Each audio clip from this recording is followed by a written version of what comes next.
Semper Regis, ad in Regis, vicare te stabilis, cum obturat, et cum curat, ludum et sagiem, digestatem, potestatem, dissolvitur agiem, sos in manis, et in manis.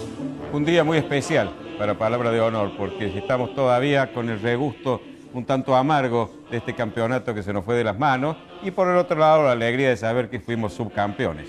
De todas maneras, estas cosas están sujetas también a factores de suerte y hay que saber asumirlas. Yo creo que ha hecho un gran papel la selección y hay que aplaudirlos porque se han esforzado todo lo que han podido. Hoy tenemos invitado al contador Horacio Parga, que es presidente de la Bolsa de Comercio de Córdoba, un empresario de nota, con el cual vamos a hablar de temas variados. Y como siempre, la editorial de Eduardo, la mía, y la columna final, La Córdoba que queremos. Prudencio va a hablar en su editorial de corrupción desde el punto de vista del funcionario público. Yo voy a continuar con el tema del liberalismo y hoy voy a hablar del liberalismo político, y Prudencio luego, en la columna de la ciudad, va a hablar de un tema muy lindo, las fuentes de Córdoba. Con nuestro invitado, Horacio Parga, vamos a hablar de la Bolsa de Comercio, una de las instituciones empresariales más antiguas y prestigiosas de Córdoba.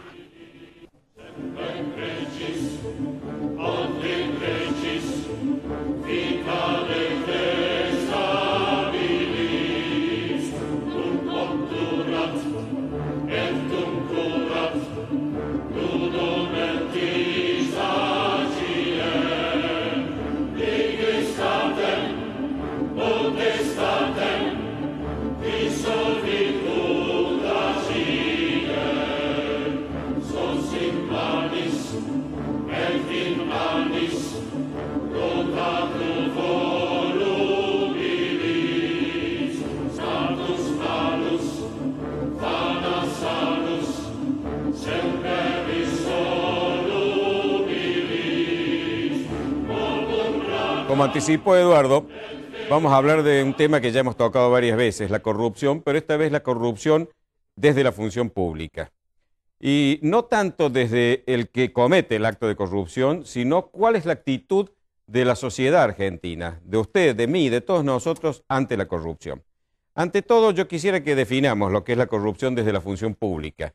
Es la utilización de los recursos destinados al bien común en beneficio propio. Es decir, es el individuo que al desempeñar una función de gobierno, una función de representación pública, se le entregan los recursos para que los utilice en beneficio de todos y él los utilice en beneficio de sí mismo, ya sea guardándoselos en el bolsillo y encordando su cartera o de lo contrario, financiando actividades que lo favorecen, es decir, el bien particular por encima del bien común. Eso es corrupción en la función pública. Es algo con que los argentinos estamos ya bastante familiarizados. Y esta familiarización no solo es el hecho de estar acostumbrado a verlo, sino que al final, a fuerza de verlo tan repetidamente, parece que ya no nos escuece tanto, no nos llama tanto la atención, no parece algo tan grave como parece en un momento en que estamos acostumbrados a que las cosas se hagan de manera correcta. Ya Eduardo en alguna ocasión ha hablado de este tema, yo quisiera reiterarlo. La diferencia que existe entre los actos de corrupción y el estado de corrupción. Actos de corrupción hay en todos los países, aún los que están encabezando las encuestas y las categorías de transparencia internacional, hay individuos corruptos, porque en la naturaleza humana está también el mal, de manera que no podemos evitarlo. Es como la mala hierba, el campesino lucha contra ella, pero sabe que nunca la va a hacer desaparecer. Pero el acto de corrupción, cuando la institución funciona, es castigado y por lo tanto, si bien es algo serio y grave, no afecta a la totalidad o por lo menos no la afecta tanto. Pero cuando la corrupción se institucionaliza, se hace general, cuando ya las instituciones públicas funcionan a través de la corrupción, la cosa adquiere una gravedad extraordinaria. Y ahí es donde advertimos, primero, que mientras mayor es la acumulación de poder de quien gobierna, más corrompido está o más se corrompe. Aquello que decía Lord Acton, el poder corrompe y el poder absoluto corrompe absolutamente, es perfectamente verificable en nuestro país con todo dolor. Ahora, ¿qué hacemos nosotros ante la corrupción? ¿Cuál es nuestra responsabilidad y cómo actuamos ante ella? Lo primero que tenemos que tener claro es que somos corresponsables de la corrupción institucionalizada. Y lo somos por varios motivos. Primero, por omisión. Hay un dicho que da vuelta y que yo creo que es muy acertado. El malo puede lograr realizar el acto de maldad con tal de que los buenos se queden quietos. Es decir, si el bueno no hace nada, el malo tiene el campo orégano para que su maldad sea realmente posible. Entonces, lo primero es no hacer nada. Y ustedes me dirán, ¿qué puedo hacer yo? Muchas cosas. Lo primero que podemos hacer es ayudar a crear conciencia de que la corrupción hace inviable cualquier sistema. No hay sistema, por eficiente que sea, que bajo el signo de la corrupción no dé malos resultados. De manera que lo primero es eso. No hay buenos corruptos, un poco corrupto que hace obras. Eso es una perversión. Es corrupto pero hace. O es corrupto pero roba un poco, pero hace cosas. No, porque la corrupción implica pasar el límite del bien y llegar al campo del mal. Y cuando uno llegó a ese campo es inconmensurable y va aún creciendo, haciendo que el primero que se corrompe robó el 5%, el que sigue el 10%, después el 30% y después se roba en la empresa, como lo hemos visto en la Argentina. ¿O no tenemos la noción clara de que en los años desde que tenemos memoria, cada gobierno ha tenido casi siempre más corrupción que el anterior y nos hemos terminado acostumbrando a todos ellos? Entonces, lo primero es eso. Lo segundo, un arma poderosa que es nuestro voto. Hay gente que dice, no, todos son iguales, yo no voy a votar porque el que vote es corrupto. Con lo cual le hace un daño enorme a la sociedad, porque está metiendo en la misma bolsa a todos y no está dejando la oportunidad de que aquel que no es corrupto pueda llegar y hacer las cosas bien. Y además lo está invitando a que se corrompa, porque el razonamiento de ese individuo es, si me van a llamar corrupto porque estoy en la política, aunque no lo sea, obviamente la lógica me va a llevar a que termine tentado de serlo.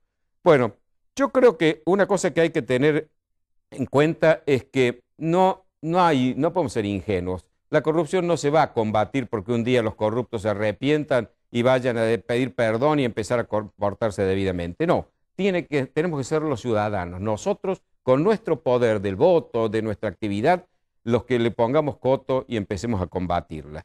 Con una salvedad. La corrupción desde la función pública no solo es llevarse plata al bolsillo, como decía al comienzo, sino utilizar en beneficio propio de otra manera, aunque no se lleve plata, los recursos que se les han confiado.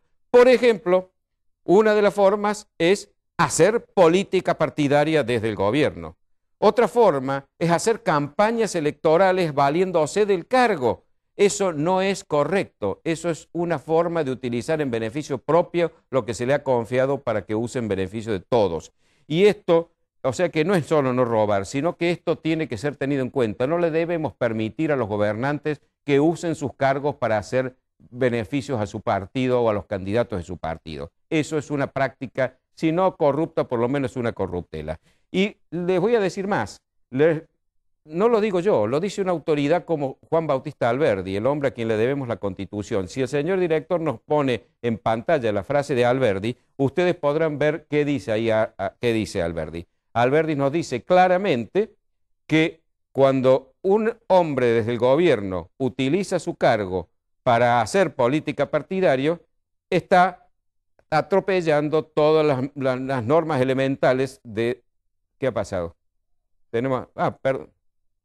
Estamos en presencia de alguien que está actuando de manera corrupta. Y Alberdi no dijo solo eso. Alberdi tuvo una frase mucho más contundente y más dura que la que estamos viendo en pantalla, según la cual decía que el gobierno que participa en política partidaria comete el crimen de lesa humanidad, es decir, algo sumamente grave. Yo creo que esto hay que tenerlo en cuenta. Nuestros vecinos, Brasil, Chile, Uruguay, han mostrado en eso una conducta colectiva muy superior. No les permiten a sus gobernantes intervenir en política partidaria. Y eso, si nosotros no lo aprendemos, lamentablemente vamos a seguir alimentando gobernantes que utilizan su cargo para hacerle beneficios a su partido. Semper Regis, ad in Regis, vicare te stabilis.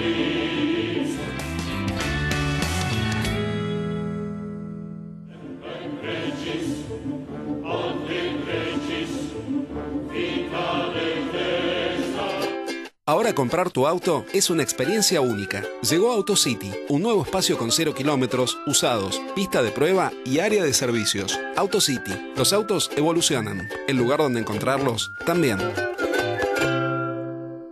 Moresi Allende, Ibáñez Padilla, Administración de Propiedades y Consorcios. Claridad y confiabilidad. Moresi Allende, Ibáñez Padilla. Centro Tomografía Computada Córdoba Sociedad Anónima. Instituto Ulton, líder en diagnóstico por imágenes. Primer instituto de cirugía ambulatoria mínimamente invasiva del interior del país. Avenida Vélez Arfiel 562, Córdoba, Argentina. Teléfono 0351 426 7700. Semper Regis, ad in Regis, vicare te stabilis. Semper Regis, ad in Regis, vicare te stabilis. Quiero antes que nada pedir disculpas porque en el bloque anterior hubo un pequeño corte de luz que a mí me desconcertó y por eso creí que se había interrumpido la transmisión. Así que afortunadamente no fue nada más que una cosa pasajera.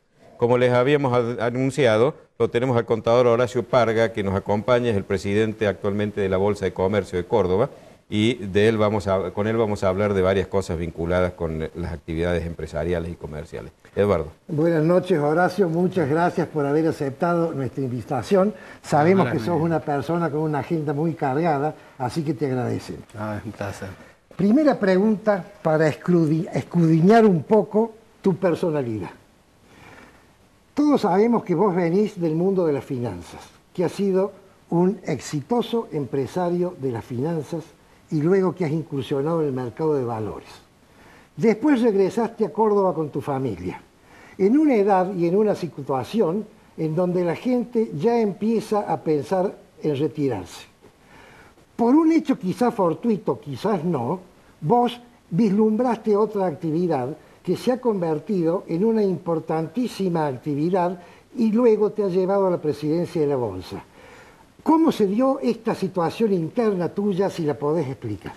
Bueno, como vos dices, una parte producto de una constante que es que le llevo adentro, que es mi ganas de hacer cosas. Pero por otro es un acto absolutamente fortuito, porque yo era agente de bolsa, yo era director de bancos en Buenos Aires, y volví a una edad, a los 42 años, que no vine a retirarme, por supuesto, pero no me imaginaba iniciando una actividad empresaria. Y las circunstancias de la vida, tuve que intervenir colaborando con alguien para comprar una tierra, qué sé yo, y de ahí surgió la idea de empezar, ya que había comprado esto así en forma, digamos, de colaboración para una entidad sin fines de lucro. Eso, de ahí surgió la idea, y ahí se llamó Disur, pensando que iba a ser un proyecto, pero había una tierra al lado que nos pareció que nosotros, si desarrollábamos esto, se perdió una gran oportunidad, y ya entramos en... Se hizo Edinorte, Edieste y Edioeste. Y evidentemente así, el emprendedor estaba ahí presente. No, pero sin duda yo creo que es la conjunción, la vida de todos los seres humanos, la conjunción de lo que uno lleva adentro y después las circunstancias que lo van llevando, ¿no es cierto? Eso se llama desarrollo sostenido. Así. Pero luego fuiste a la Bolsa. Entraste en la Bolsa de Comercio y ocupás la presidencia de la Bolsa. Sí, eso ya unos cuantos años después. Unos cuantos años después. Me gustaría que le expliques a nuestros televidentes qué es la Bolsa de Comercio de Córdoba.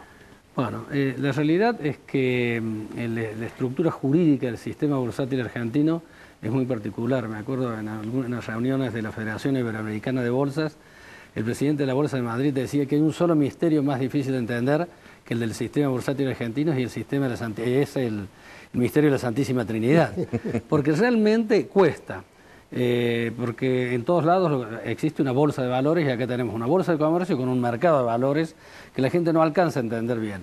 En realidad el lugar donde se opera es el mercado de valores, Y la Bolsa de Comercio, entidad que dirijo, es hoy, y sobre todo más bien hoy, a partir de una ley que ha modificado el mercado de capitales, es más una entidad empresarial no gremial. Es decir, están sentados, diría que es la única no gremial, porque así como la Cámara de Construcción lucha o brega por los intereses de los constructores, los desarrollistas por los desarrollistas, en la Bolsa de Comercio están representados todos los sectores productivos y lo que defendemos es las ideas del empresariado, las condiciones básicas de desarrollo de la empresa y por supuesto de la empresa como instrumento para el desarrollo del país, ¿no? Bueno, quiero aprovechar que has hablado de la Bolsa para hacer un homenaje a don Rogelio Martínez, que fue su primer presidente. Así es. Una persona tan importante para Córdoba. Tan importante. Pero seguimos con la próxima pregunta. Vos sos un gran empresario, un exitoso empresario. Yo creo que el objetivo primero de la empresa es el fin de lucro, sin perjuicio de que también tiene otros objetivos. El desarrollo hacia la sociedad, el desarrollo personal, etc.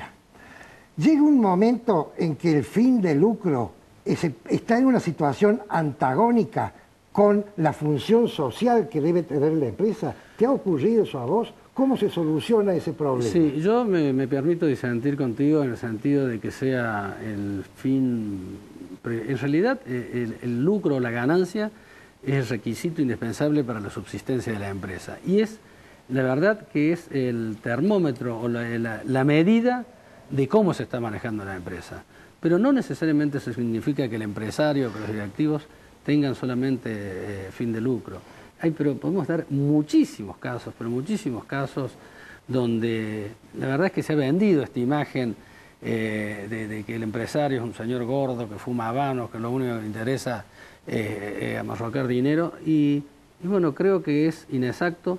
Creo que ser empresario es claramente una vocación, no es un trabajo, y es una vocación, pero una vocación clara, como la puede ser la de un médico, la de un sacerdote, esas profesiones bien marcadas, porque no se es empresario de 8 a 16, se es empresario las 24 horas de los días y los 7 días de semana, porque es eso, es una vocación y una forma de vida. No estoy queriendo decir que los empresarios sean santos, creo que hay excelentísimos empresarios y que hay pésimos empresarios, pero creo que sí que se pueden compenetrar y se deben coordinar los objetivos de la sociedad y se terminan en esta misión que tengo el pleno convencimiento que es la verdad, de que el fin de lucro es la medida del éxito de la empresa, pero en realidad hay una cantidad de objetivos que son medibles a través de la medida de rendimiento, ¿no? Sí, está bien. Quizás yo no me haya expresado del todo bien o no haya tenido tiempo para completar la idea. Un liberal cree que en un escenario de absoluta libertad y competencia perfecta, el lucro solo puede ser conseguido beneficiando a la sociedad. Pero bueno, vamos a la última pregunta porque ya me están haciendo señas. ¿Cuál es tu próximo emprendimiento? Bueno, la verdad que emprendimientos, estamos hablando de ISUR y de emprendimientos inmobiliarios. No inmobiliario. ¿Cuál es tu próxima tipología de negocios? Bueno, nosotros hemos, en ISUR me estás hablando, sí, hemos ido variando en la filosofía. Empezamos como desarrollistas y después pasamos, o estamos haciendo dos tipos de negocios. Uno que le llamamos desarrollador de desarrollistas, que es con determinados emprendimientos que iniciaron terceros y que por algunas circunstancias le faltó algún empuje comercial que hemos podido desarrollar desde ISUR y que hemos tratado de unir fuerzas con ellos, como lo hemos hecho con 2 o 3 emprendimientos. Y además tenemos otro concepto que se llama desarrollador de desarrollistas. Tenemos ahí Manantiales, una fracción de tierra importante, donde lo que estamos haciendo con más de un desarrollistas es poner la tierra, poner nuestra estructura para el desarrollo de proyectos, usar nuestro marketing, usar nuestra potencialidad de ventas y a través del cambio de un porcentaje en pesos o en metros de lo que se construya. Así que como filosofía hemos dejado de ser desarrollistas, no hemos dejado, lo continuamos siendo en algunos proyectos, pero estamos tratando de abarcar otras cosas, y vuelvo a decir, sobre terreno propio como desarrollador de desarrollistas, o entrando a proyectos que ya están en marcha como desarrollador de desarrollos. Muy bien. Tenemos que hacer una pausa y luego continuaremos platicando contigo. Con todo gusto.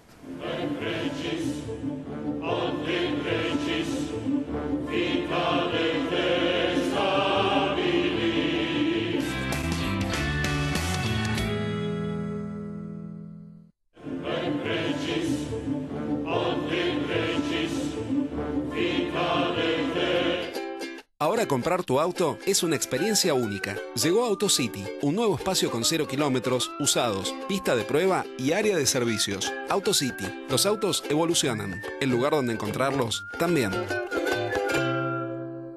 Morecia Allende, Ibáñez Padilla, Administración de Propiedades y Consorcios. Claridad y confiabilidad. Morecia Allende, Ibáñez Padilla.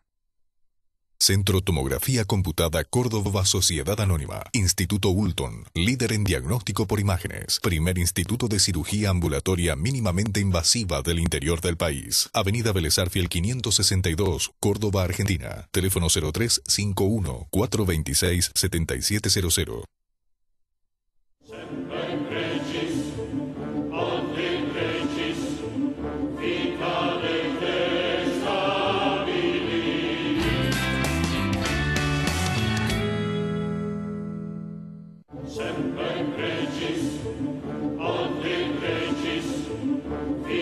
Recién hiciste alusión, Horacio, cuando te preguntó Eduardo sobre la finalidad de la empresa y las posibles incompatibilidades, y dijiste claramente que el fin de lucro es una finalidad de la empresa, no necesariamente la más importante, pero también aludiste a que suele prevalecer en la opinión pública un criterio un poquito desfigurado del papel del empresario. Y esto me recuerda que un mes atrás, cuando la Bolsa hizo la presentación de su informe anual de la economía argentina, vos tuviste unas palabras que toda la prensa tomó porque eran importantes. Dijiste primero que estábamos ante un fin de época y luego te lamentaste de que se haya procurado, que además de los problemas económicos que tenemos, que se haya intentado crear en la opinión pública una opinión desfavorable del empresario, demonizándolo y haciéndolo responsable o culpable de la pobreza.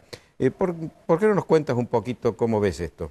Sí, la realidad es que creo que mucho se ha hecho con un objetivo claro, es adjudicarle, achacarle los orígenes de la pobreza a la empresa directamente, y lo estamos viendo a través de declaraciones de funcionarios. Si los precios suben no es porque haya inflación, sino porque los empresarios aumentan los precios, o si las tasas de interés están altas porque los bancos tienen una voracidad sin límites. Y yo creo que detrás de eso está una justificación de ampliar el Estado, este Estado benefactor que busca como justificación esta ampliación a través de echar la culpa de toda la empresa. Pero también debo reconocer que los empresarios tenemos parte de culpa en la medida de que ese concepto haya aprendido en parte de la sociedad. Y lo tenemos en muchos casos porque hay empresarios que verdaderamente han colaborado en la generación de pobreza, y por eso podríamos remitirnos a muchos casos conocidos que están en tapa de los diarios permanentemente y que creo que va más allá del sacrificio personal de cada empresario, sino son los que de algún modo han crecido, se han enriquecido en función de este Estado benefactor. Pero por otro, yo creo que los empresarios o quienes creemos en las reglas del mercado tenemos un déficit, y me parece que es que a veces nos creamos una visión economicista cuando defendemos nuestras ideas, porque ciertamente acá se trata de defender ideas y no de lucha por el poder, y nos quedamos en una visión economicista y acotada en lugar de tratar de generar una épica, una ilusión de pensar de que a través del mercado, o sea, la verdad es que hace poco yo daba una charla con estudiantes y les decía, me encantaría poder brindarles la ilusión o que puedan tomar la ilusión de ser empresarios, porque creo que es verdaderamente importante para una sociedad tener empresarios. Entonces se habría conformado una especie de círculo vicioso, es decir, el estatismo le echa la culpa al empresario de ser la causa de la pobreza, pero a su vez el estatismo va invitando al empresario a entrar en un círculo corrupto. Eso lo estamos viendo permanentemente, ¿no es cierto? Y también asumo esta otra parte digamos, de los buenos empresarios que no salimos a defender fervientemente las ideas y crear esta ilusión, porque la verdad es que es una ilusión de que nuestros hijos puedan vivir mejor que nosotros, como se hizo en la Argentina, la verdad, y que lamentablemente ilusión que hoy cuesta mantenerlas para muchos padres, ¿no es cierto? ¿Cómo romper ese círculo vicioso, Horacio? Realmente, ¿cuál es la clave, si es que existe una clave, para que ese círculo se convierta en círculo virtuoso y de nuevo la sociedad argentina entienda que el éxito empresarial es lo que hace que un pueblo vaya adelante? El Estado no crea riqueza y cuando la distribuye, por lo general la distribuye de manera arbitraria y parcial. Absolutamente. Entonces, qué difícil, ¿no? ¿Será posible lograr esto? Yo creo que sí, y creo que como vos dijiste al principio, cada uno tiene que tomar la responsabilidad que le corresponde. Los empresarios tenemos una grave responsabilidad desde ese punto de vista, porque, bueno, creo que tenemos que transmitir con las palabras y con el ejemplo de que, digamos, que se puede avanzar, que el bienestar no depende de un estado de bienestar, sino depende de la libertad y de la responsabilidad de cada uno de nosotros, que es algo que se ha perdido en nuestros tiempos, ¿no es cierto? Pensar que cada persona tenga claro que tiene posibilidades de crecer, pero es responsabilidad exclusivamente de él, y no estar pensando qué me va a dar el Estado o qué le puedo sacar. No tanto en mis derechos como en mis obligaciones para la sociedad. Pero para eso hay que volver a la cultura de la libertad. Absolutamente. Y nosotros tenemos, de alguna manera, una tarea de ser formadores de opinión. Pero, por supuesto, pero hay quien dice que al lado de la estatua de libertad debería estar la estatua de la responsabilidad, porque una cosa va con la otra inexorablemente. Hoy se habla mucho de responsabilidad social empresaria, pero me da la impresión de que se pone mucho el énfasis en las obras de bien que una empresa en particular puede hacer. Pero me da la sensación de que la responsabilidad empresaria social tendría que encararse más bien en la dirección que vos señalabas, es decir, ayudar a crear conciencia en la opinión pública de cuál es el rol que a una empresa le toca dentro de un esquema de libertad y de competencia sana, con un Estado que juega su rol, por cierto, ¿no? Coincido completamente, sí. Yo creo que deberíamos enfocarla por ese lado.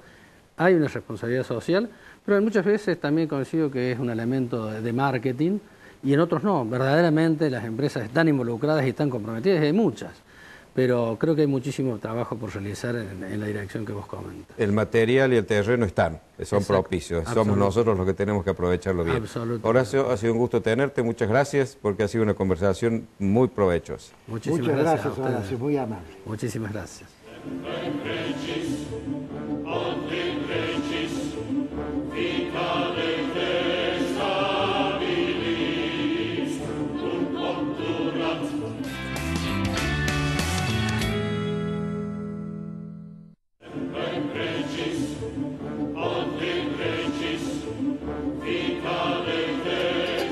Ahora comprar tu auto es una experiencia única. Llegó AutoCity, un nuevo espacio con 0 kilómetros, usados, pista de prueba y área de servicios. AutoCity, los autos evolucionan. El lugar donde encontrarlos también. Morecia Allende, Ibáñez Padilla, Administración de Propiedades y Consorcios. Claridad y confiabilidad. Morecia Allende, Ibáñez Padilla. Centro Tomografía Computada Córdoba Sociedad Anónima. Instituto Ulton, líder en diagnóstico por imágenes. Primer instituto de cirugía ambulatoria mínimamente invasiva del interior del país. Avenida Vélez Arfiel 562, Córdoba, Argentina. Teléfono 0351-426-7700.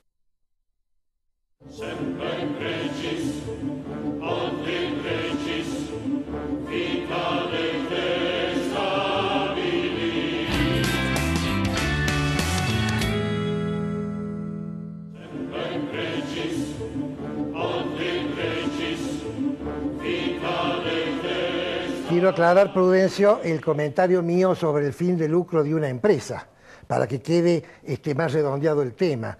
La empresa privada, la empresa particular, si no tiene lucro se funde y deja de ser empresa o la subvenciona a alguien. Son las dos alternativas, no hay una tercera. Una institución que no tiene lucro puede ser una cooperativa, puede ser una asociación sin fines de lucro, pero la empresa debe tener lucro en el largo plazo. Por supuesto que puede haber épocas de déficit. No es el único objetivo de la empresa. La empresa tiene una razón de ser que participa del bien común o reparte bien común a la sociedad. Por otro lado, además la empresa se convierte en un propio universo de los empleados que en ella vive y en ella se realizan. Y por otro lado, realiza también fundamentalmente a sus propietarios. Pero si desaparece el lucro, desaparece la empresa. Estoy hablando del lucro bien entendido en un escenario de libertad. Claro, la palabra lucro a veces se presta para una interpretación capciosa. El lucro Exacto. significa la ganancia bien obtenida, por derecha, Exacto. con trabajo y honradamente.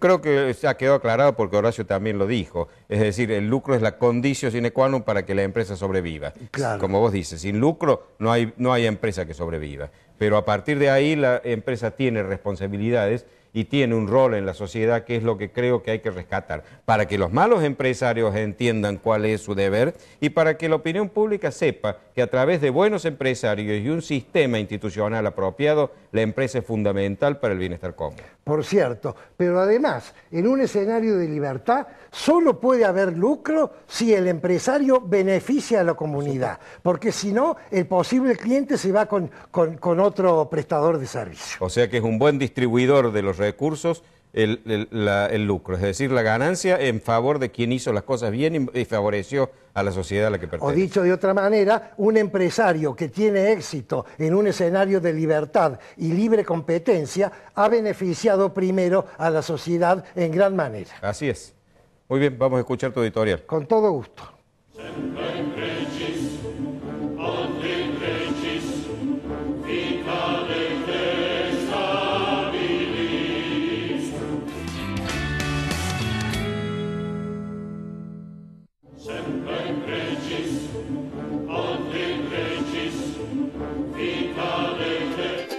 Ahora comprar tu auto es una experiencia única. Llegó AutoCity, un nuevo espacio con 0 kilómetros, usados, pista de prueba y área de servicios. AutoCity, los autos evolucionan. El lugar donde encontrarlos también. Morecia Allende Ibáñez Padilla, Administración de Propiedades y Consorcios. Claridad y confiabilidad. Morecia Allende Ibáñez Padilla. Centro Tomografía Computada Córdoba Sociedad Anónima. Instituto Ulton, líder en diagnóstico por imágenes. Primer instituto de cirugía ambulatoria mínimamente invasiva del interior del país. Avenida Vélez Arfiel 562, Córdoba, Argentina. Teléfono 0351 426 7700.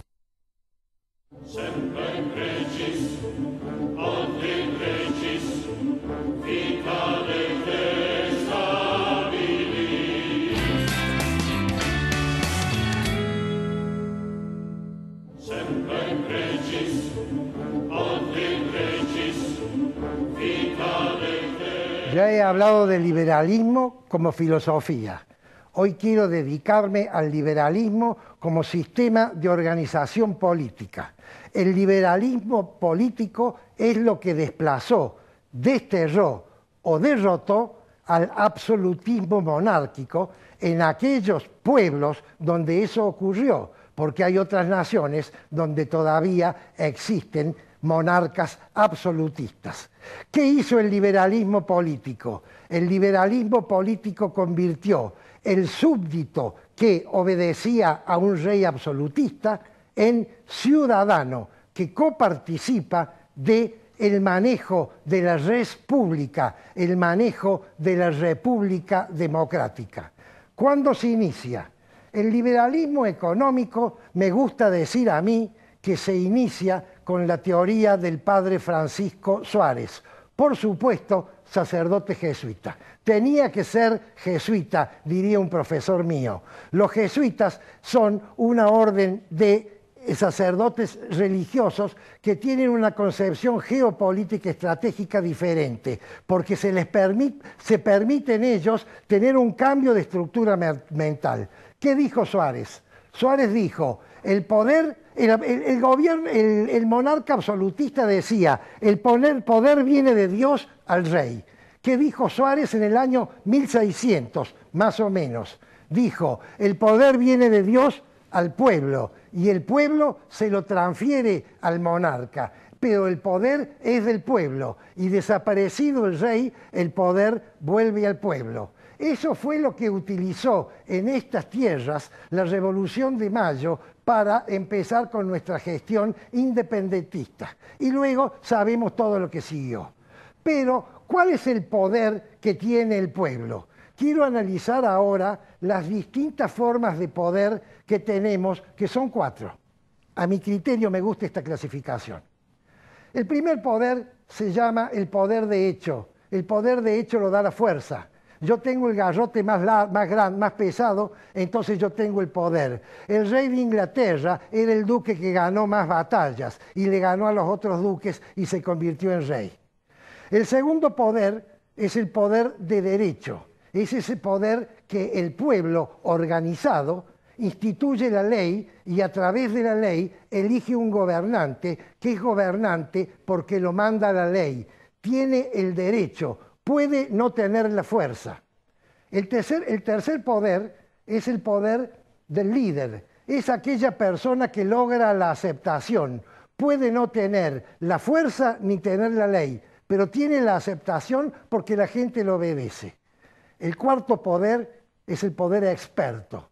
Es el poder del que tiene el conocimiento. Es aquella persona que consigue la adhesión de la gente porque ellos manejan, conocen, saben el tema.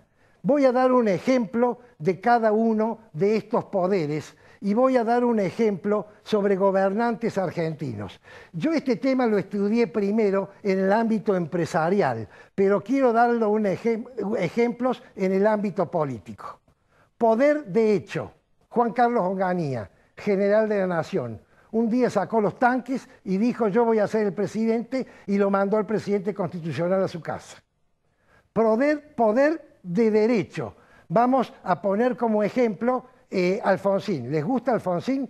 Alfonsín gana elecciones libres y entonces la ley le infiere el derecho de ser el presidente de la República y él obedece por fuerza de la ley, pero no tenía todo el poder.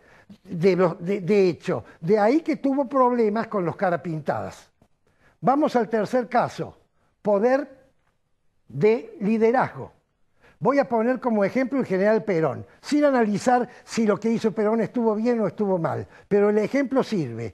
Perón es sacado de su poder de hecho y de derecho y se exilia en los Estados Unidos, en España, durante 18 años y tuvo el poder del líder, que el líder, sin tener la fuerza y sin tener la ley, manda y la gente obedece. En la Argentina lo obedecieron durante 18 años porque era el líder de los peronistas.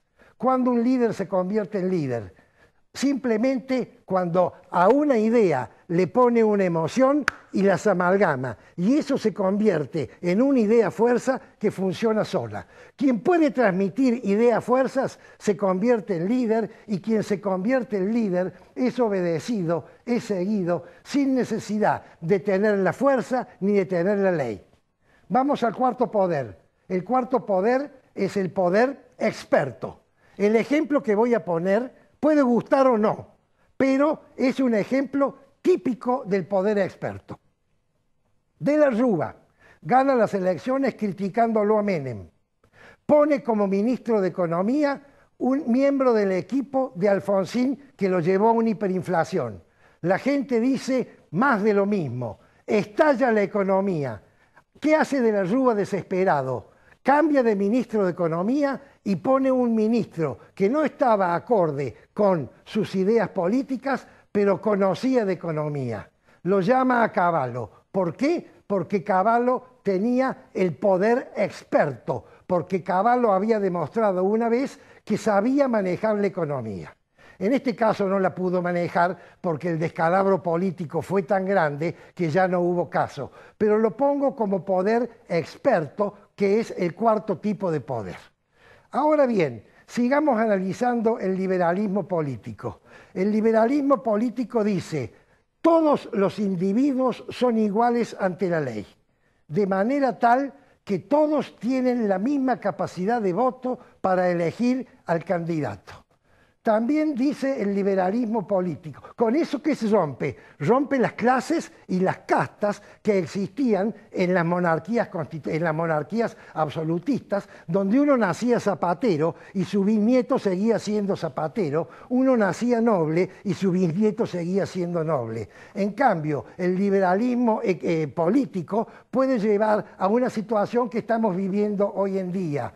Una persona de raza negra que seguramente tuvo un abuelo o un bisabuelo esclavo, se convierte en 3 o 4 generaciones, a más tardar, en el presidente del país más poderoso del mundo. Eso lo consigue el liberalismo político. Son ejemplos para explicar que el liberalismo protege a los más necesitados, que el liberalismo no es un sistema que se ha hecho para proteger a los ricos y a los poderosos, sino para uniformar y que toda la gente se convierta, en la medida de lo posible, en la clase media. Los países liberales o que han utilizado la práctica liberal son países que tienen una enorme y poderosísima clase media.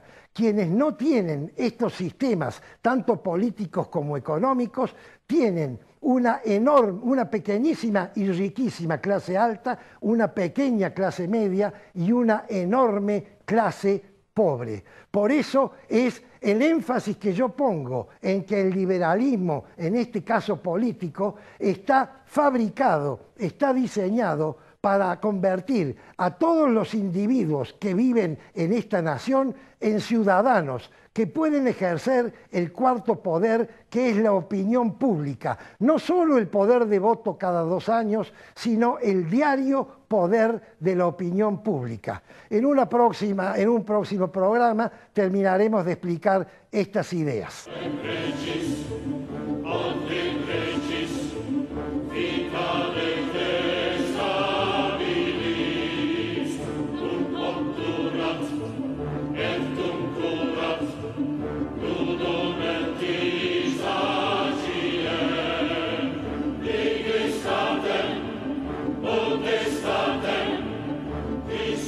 En la ciudad que queremos me voy a ocupar de las fuentes de Córdoba. Obviamente no voy a poder mostrarles todas las fuentes, pero he hecho una selección que me parece que es bastante completa y en donde están incluidas las que a mi juicio son las más importantes. Y empiezo por la más antigua que nos va a mostrar ahora el señor director. Esta fuente ya no existe, pero es la que, según consta, fue la primera que hubo en la ciudad. Esta fue construida durante el gobierno del Marqués de Sobremonte, 1790 aproximadamente, en la Plaza San Martín, y desapareció en algún punto de la historia que no sé cuál fue, pero afortunadamente tenemos este dibujo de época que nos permite saber cómo era. Y también fue en la Plaza San Martín donde se construyeron las que actualmente son las 2 fuentes más antiguas, que datan del año 1876 y que sorprendentemente están ambas en la Plaza San Martín, reitero, en funcionamiento. Una que está mirando hacia calle Rosario de Santa Fe y la otra que está mirando hacia calle San Jerónimo. Luego le sigue cronológicamente una fuente que estaba en el Parque Las Heras. Y aquí me detengo a contarles un poquito. El Parque Las Heras fue construido durante el gobierno del doctor Miguel Juárez Celman como Parque Elisa por 1880. Tenía un estupendo y magnífico portal, 1000 metros de verja, de una verja de hierro muy buena. Tenía varias estatuas y esa magnífica fuente que veíamos recién, que de nuevo está allí. Lamentablemente desapareció el portal, desapareció la verja, las estatuas casi todas se perdieron y la fuente también en algún momento desapareció. En el año 2001, mientras se realizaban unas excavaciones, apareció soterrada, la habían enterrado, había trozos de mármol de Carrara del pedestal y como no se hizo nada, esa gestión la dejó arruinarse totalmente y actualmente la foto que ven es el estado en que está en el Parque de las Heras lo que fue esa magnífica fuente. Sigue después la fuente del Paseo Sobremonte.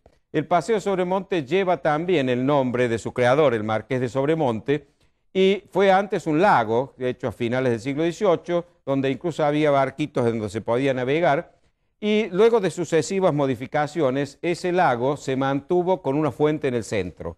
Años después desapareció el lago, quedó la hondonada que ocupaba el mismo lago, y la fuente quedó. Y actualmente está ahí, afortunadamente, funcionando. Tenemos allí, como ven, la foto frente al Palacio de Justicia y al Palacio 6 de Julio. La Plaza Colón tuvo una remodelación muy importante en el siglo XX, llevada adelante por el arquitecto David. La vemos en la próxima foto, una foto antigua de la Plaza Colón con la fuente allí. Y luego la foto nueva, más reciente, de la misma Plaza Colón. Por favor, señor director, la siguiente, una foto relativamente moderna de los años 60 y actualmente la foto tomada de noche por mí mismo que muestra al fondo la iglesia de María Auxiliadora. La fuente se mantiene igual y en funcionamiento. El Colegio Nacional de Montserrat tiene en su patio central, donde está la estatua del fundador Duarte Quirós, una fuente también que funciona bien y que está bien cuidada por los estudiantes, afortunadamente.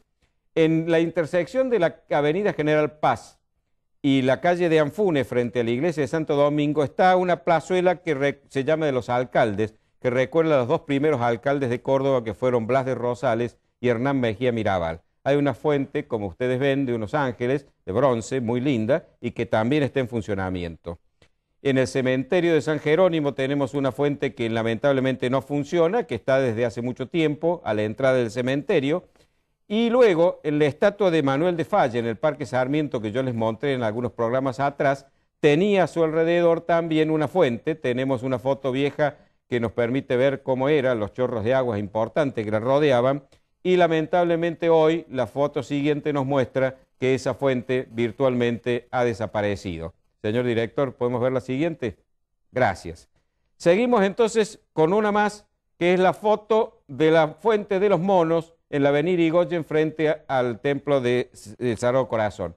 Esa fuente sufrió depredaciones, hoy no funciona, pero por lo menos se la ha restaurado y está intacta desde el punto de vista material. Hay otra fuente hecha por Barral, creo que esa también era de Barral, como es esta otra, que sí me consta que lo es, está en el Jockey Club, en el primer piso, frente al comedor. Es una fuente con dos delfines, que en este momento, cuando saqué la foto, no estaba funcionando, pero que la he visto funcionar, de manera que es una fuente que está en buen estado.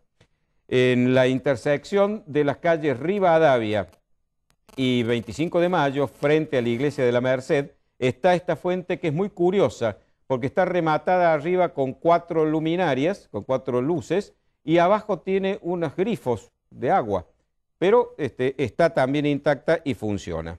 En el Parque Sarmiento ha habido muchas fuentes. Tengo fotos de estas de los años 90 que no las he podido ubicar ni a esta ni a la siguiente que vemos ahora. No sé exactamente ahora dónde están. Las que he podido detectar en el parque son las que siguen. Esta que está sobre la avenida del Dante, esta es una especie de gruta con una fuente de agua.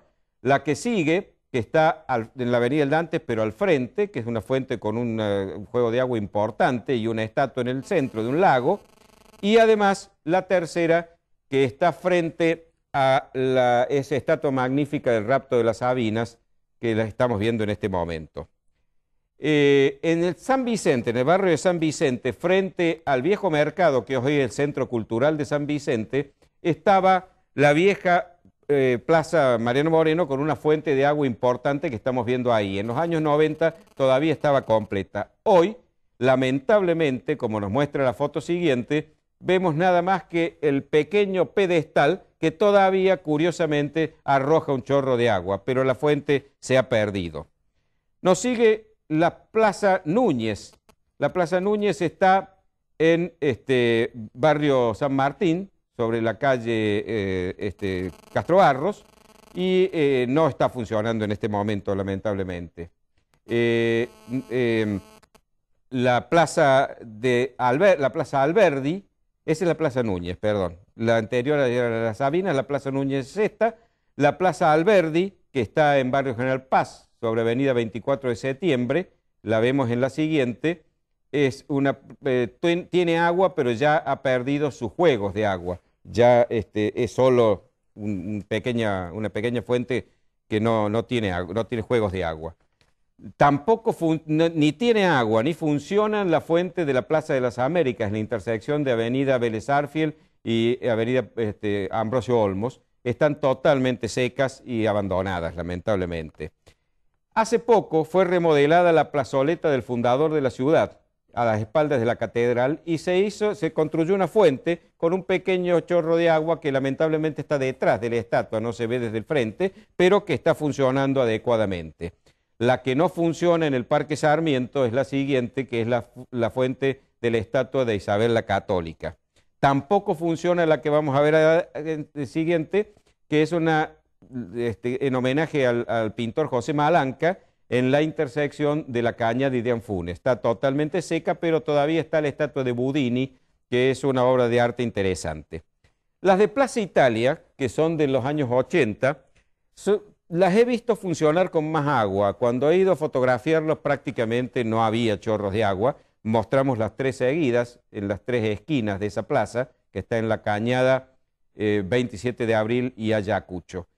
Convergen las aguas en un lago central, pero en este momento el funcionamiento es muy precario. No hay chorros de agua importante, como reitero, he visto no hace mucho tiempo. La plaza de la Intendencia tenía donde estaba el centro de control de los semáforos, una muy linda fuente de agua en los años 80 y 90, con un chorro importante, pero lamentablemente hoy vemos en las dos fotos siguientes que la fuente está totalmente seca y que el centro de control de semáforos hoy está atacado por vándalos, escrito por todos lados y no está en funcionamiento. Lo mismo pasa en el Paseo de las Artes. Hay dos fuentes en el Paseo de las Artes y las dos están sin funcionar. Es una verdadera lástima porque el Paseo de las Artes hoy es en Córdoba un lugar realmente muy concurrido, sobre todo los fines de semana. La Plaza España, que fue reconstruida en 1980, tenía juegos de agua interesantísimos. Ahí estamos viendo uno con el fondo del Palacio Ferreira. Tenía además un perímetro rodeada por un perímetro de juegos de agua bastante interesantes, pero duró muy poco tiempo. Y en las tres fotos siguientes vemos las imágenes actuales de la Plaza España, en donde las fuentes están totalmente secas y los juegos de agua directamente no existen. Ni en el interior, ni en la periferia se ve ninguno. Simplemente están secas allí como una imagen de la dejadez y de la negligencia. El Paseo de la Ciudad es una galería en donde también se ve una fuente muy interesante en el centro. Alrededor de ella hay negocios, incluso una confitería. La Vía de la Fontana lleva justamente ese nombre porque tiene en su ingreso una fuente que en la foto no está en funcionamiento porque está en este momento, le está haciendo mantenimiento, pero funciona normalmente bien. Y dentro de la Vía de la Fontana vemos otra fuente que sí funciona. La Galería Cervantes también tiene una fuente que no está funcionando, pero tiene agua por lo menos, está en el centro. Luego vemos en el Monumento a las Malvinas, en la Plaza de la Intendencia, hay también una fuente con un pequeño juego de agua en ese magnífico monumento que recuerda el heroísmo de nuestros soldados en esa gesta. Sigue la del Hotel de la Cañada, que es como una caída de agua que está en el interior. El Hotel Interplaza también tiene una caída de agua interesante. Y luego está la Plaza del Centenario Socialista, en donde la fuente está totalmente seca, y esta de la calle Pueyrredón, que realmente es lamentable el estado, Pueyrredón y la Cañada aproximadamente. En el Buen Pastor, inaugurado en 2007, hay unos juegos de agua muy interesantes, con incluso música que van moviéndose a compás de ella, pero lamentablemente ahora esta es una imagen nocturna, está aparentemente en reparación.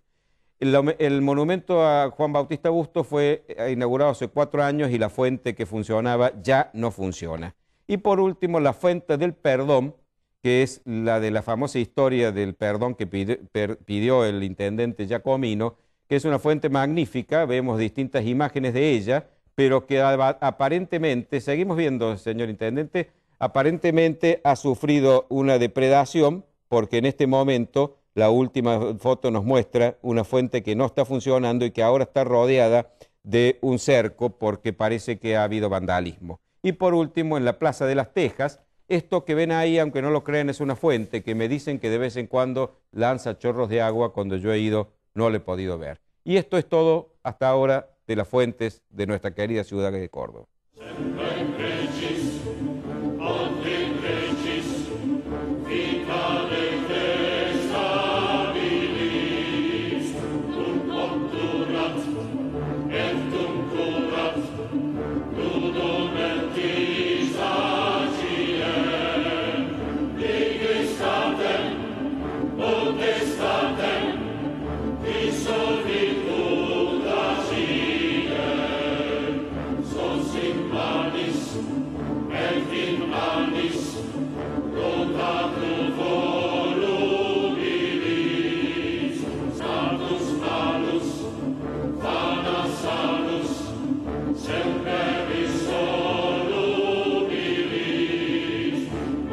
Y se nos fue el tiempo, no nos queda más que despedirnos, agradecerles la atención que nos han brindado y esperarlos para que el próximo lunes estemos juntos en Palabra de Honor. Y un comentario que íbamos a hacer de los sucesos de anoche en el Obelisco quedará para la próxima semana, si Dios quiere.